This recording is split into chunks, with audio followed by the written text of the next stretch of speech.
5 కోట్ల ప్రజలు versus psycho Jagan. ఇది మనం గుర్తుపెట్టుకోవాల్సిన అవసరం ఉంది. ఈరోజు ఇది నా ఎలక్షన్ కాదు, లేకుంటే ఒక తెలుగుదేశం పార్టీ ఎలక్షన్ కాదు, లేకుంటే తెలుగుదేశం పార్టీ జనసేన పొత్తు పెట్టుకున్నాం కాబట్టి మా ఇద్దరు ఎలక్షనే కాదు. ప్రతి ఒక్కరి భవిష్యత్తు, రాష్ట్ర భవిష్యత్తు, భావితరాల భవిష్యత్తు కూడా ఈ ఎన్నికలపైన ఆధారపడింది. ఆ విషయం గుర్తుపెట్టుకోవాలి. ఏదో విన్యాసాలేసి నాటకాలేసి ఏదో మేము మార్చేసాం, ఇక్కడ చేసిన పాపాలన్నీ తెలివి కాబట్టి పక్కనే వేస్తే ఇక్కడికి అషాప్ అయిపోతాయనుకుంటే తప్పది. ఇది కరెక్ట్ కాదు. అందుకే నేను కూడా క్లియర్గా ప్రజలను కూడా కోరుతున్నా, అన్నీ వాచ్ చేయండి. వాచ్ చేస్తున్నారు మీరు. సరైన సమయంలో ఏ నిర్ణయం చేయాలో మీరు చేస్తారు. నేను కూడా మీ అందరి సహకారం కోరుతున్నా. ఎన్ని వేల మంది పైన కేసులు పెట్టారో మీరు చూశారు, ఎన్ని వేల మంది జైళ్ళకు పోయారో మీరు చూశారు. ఇప్పుడు కూడా ఎన్ని కేసుల మీద కేసులు పెట్టి ఎక్కడికక్కడ నిన్న కూడా కుప్పని చూస్తే మొన్న కూడా కేసులు పెట్టారు. మళ్ళా అమాయకులు కార్యకర్తలు, ఏమీ తెలియని కార్యకర్తల్ని భయభ్రాంతుల్ని చేయడానికి, టెర్రరైజ్ చేయడానికి కేసులు పెట్టడం, లోపలేయడం, బెయిల్ అనేకుండా చేయడం. మొన్న మీరు చూశారు బీటెక్ రవి, అంతకుముందు చాలా జరిగాయి. ఇక్కడే పొంగనూరు నుంచి కూడా ఉన్నాడు రామచంద్రారెడ్డిలంతా. అతన్ని జైల్లో ఏం జరిగిందండి? అది లోకేష్ ప్రోగ్రాం పెట్టారు, వాళ్ళు అక్కడికి వెళ్ళినప్పుడు పోలీసులు మీరు లోపలికి పోవద్దన్నారు. ఏమయ్యా మా లీడర్ వచ్చాడు, అడిగి పోతే మీకేంటని అడిగి వెళ్ళాడు. వెళితే ఏం చేశారు? మళ్ళీ ఏమి సరే ఓకే అన్నారు, వదిలేశారు. కేసు పెట్టారు. కేసు పెడితే వాడు ఎస్ఐ అనే వ్యక్తి కొట్టినట్టు ఒక ఇది పెట్టాడు. ట్రీట్మెంట్ తీసుకున్న డాక్టర్ ఆ రోజు డ్యూటీలో లేడు. డ్యూటీలో లేనటువంటి డాక్టర్ సర్టిఫికెట్ ఇచ్చాడు. దెబ్బ తగిలిన వాడికి దెబ్బ తగిలింది కాబట్టి ఏం జైలుకు పోవాలా? అటు దిశండి. ఎంత అరాచకం అండి ఇది. ప్రెస్ని భయపెట్టారు, రాజకీయ నాయకుల్ని, కార్యకర్తలను భయపెట్టారు, యూనియన్స్ని భయపెడుతున్నారు, ఆఫీసర్స్ని భయపెడుతున్నారు. ఇది చాలా దుర్మార్గం. అందుకే కోరుతున్నా, ఇది మనందరి ఎన్నికలు. గెలవాల్సింది పార్టీలు కాదు, అభ్యర్థులు కాదు, రాష్ట్రం గెలవాలి, తెలుగు జాతి గెలవాలి. అందుకే నేను వినూత్నంగా మీ అందరి అభిప్రాయాలు తీసుకుంటా. అందరి అభిప్రాయాలు తీసుకొని సరైన అభ్యర్థిని నేను ఎంపిక చేసే బాధ్యత తీసుకుంటా. టెక్నాలజీ కూడా వచ్చింది, వేరియస్ టెక్నాలజీస్ ఉన్నాయి, అవి కూడా ఉపయోగించి నేను తప్పు చేయను, నాకు సహకరించండి. నేను చేయాలనుకునేది ఈ రాష్ట్రం కోసం. ఈ ఎన్నికల్లో చాలామంది నాకు కనపడిన వాళ్ళు కూడా ఒకటే చెప్తున్నారు, ఈసారి కానీ మాకు తెలుగుదేశం అంటే ప్రత్యామ్నాయం రాకపోతే, వేరే ప్రభుత్వం రాకపోతే ఇంకా మేము ఆ రాష్ట్రం మీద ఆశ వదులుకోవాల్సి వస్తుంది, ఇంకా ఆ రాష్ట్రానికి వచ్చే పరిస్థితి కూడా ఉండదనే పరిస్థితికి వచ్చేసారంతా. కాబట్టి ప్రజలందరూ ఆలోచించుకోవాల్సిన అవసరం, మీరు చర్చ చేయాల్సిన అవసరం ఉంది, మౌత్ టు మౌత్ డిస్కస్ చేయాల్సిన అవసరం ఉంది.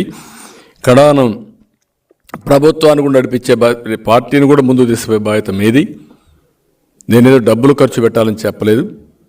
ప్రజాబలాన్ని మీరందరూ కూడా సమకూర్చే బాధ్యత ప్రతి ఒక్క పౌరుడి పైన ఉంది. ఈ రాష్ట్రంలో పుట్టిన ప్రతి ఒక్క వ్యక్తి, నువ్వు ఏ ఊరిలో ఉన్నా ప్రపంచంలో, ఈ జన్మభూమి రుణం తెచ్చుకోవడానికి ఒకప్పుడు నేను పిలిపించాను. జన్మభూమి పిలుస్తుంది రా, కదిలి రా అని జన్మభూమి కార్యక్రమాన్ని చేపట్టాం. ఇప్పుడు నేను మళ్ళా మిమ్మల్ని కోరుతున్నా, ఎక్కడున్నా మీరందరూ కూడా సంఘీభావాన్ని తెలియచేయాలి, సహకరించాలి, మీరందరూ కూడా పనిచేయాలి. నేను కూడా పార్టీ 42 సంవత్సరాల పార్టీ, అభ్యర్థులందరూ ఉన్నారు, ఇంక్లూడింగ్ కుప్పంలో కూడా ప్రజాభిప్రాయ సేకరణ చేస్తా IVRS ద్వారా. అది చేస్తాను, వేరియస్ సోర్సెస్ చేస్తాను. నేను ఎక్కడా తప్పు చేయకుండా వీలైనంత వరకు ప్రజల ఆమోదం. వాళ్ళ క్యాండిడేట్లను చూసి తాడేపల్లి ఆమోదం, మా క్యాండిడేట్కి ప్రజా ఆమోదం.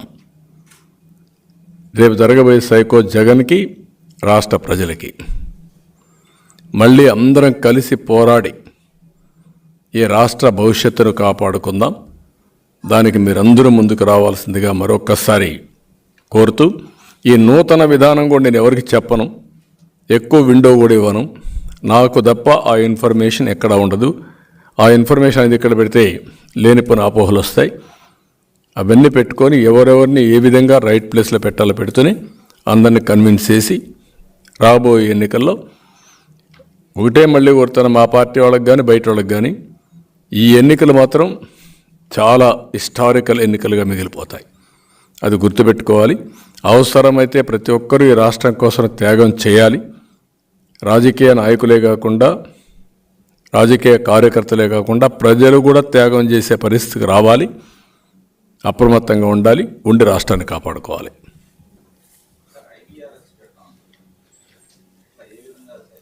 ఎన్ని మార్గాలు ఉంటే అన్ని మార్గాలు పెడతా. ప్రజాభిప్రాయం తీసుకోవడానికి ఎన్ని మార్గాలు ఉంటే అన్ని మార్గాలు పెడతా. నీకు కూడా నేను చేసిన మార్గం చూసిన తర్వాత అర్థమవుతుంది. నేను ముందు చెప్పను, ముందే చెప్పానుకో నువ్వు ప్రిపేర్ అవుతూ ఉంటావు. ఆ విండో కూడా ఎక్కువ ఉండదు. అనౌన్స్ చేస్తాం ఎంత వీలైతే. ఇప్పుడు పొత్తులు ఉన్నాయి, అది కూడా ఒక పక్క సీట్ల అడ్జస్ట్మెంట్ అవన్నీ చేసుకోవాలి. రెండోది క్యాండిడేట్ల అభ్యర్థులు ఎంపిక చేసుకోవాలి. ముందు మారిగా ఉండదు. రైట్ టైంలో కొంత అర్లీగానే చేస్తాం. ఎందుకు వాళ్ళు అంత మంచి వాళ్ళు ఉంటే చూద్దాం.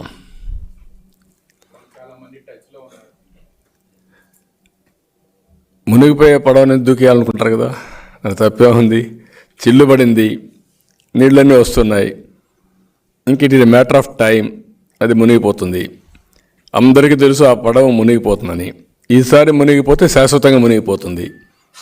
ఆ పార్టీకి ఒక చరిత్ర లేదు, ఒక పద్ధతి లేని పార్టీ, పునాదులు లేని పార్టీ, పునాదులు లేకుండా కూలిపోతుంది. ఆ విషయం మీరు గుర్తుపెట్టుకోవాలి. ఇలాంటి అరాచకాలు చేసిన తర్వాత ప్రజలు ఎవరు దాన్ని క్షమించరు, లేకుంటే సహకరించరు.